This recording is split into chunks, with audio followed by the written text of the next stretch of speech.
बाळासाहेबांच्या जयंतीदिनी राज ठाकरेंनी एक सूचक वक्तव्य केले। राजकारणात कधीतरी बाळासाहेबांना पण लवचिक भूमिका घ्यावी लागली, म्हणून त्यांचं मराठी माणसावरचं प्रेम तसूभर पण कमी झालं नाही, उलट ते अधिकच दृढ होत गेलं। हेच संस्कार आमच्यावर आहेत। मी एक शब्द आज पुन्हा देतो की आरपार बदललेल्या राजकारणात कधीतरी थोडी लवचिक भूमिका घेतली तरी ती माझ्या व्यक्तिगत फायद्यासाठी किंवा स्वार्थासाठी कधीही नसेल, असं राज ठाकरेंनी म्हटलंय।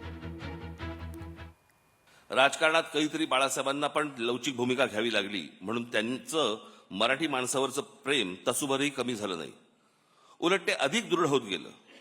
हे संस्कार आमच्यावर आहेत। मी एक शब्द आज पुन्हा देतो की आरपार बदललेल्या राजकारणात कधीतरी थोडी लवचिक भूमिका घेतली तरी ती माझ्या व्यक्तिगत फायद्यासाठी आणि स्वार्थासाठी कधीच नसेल।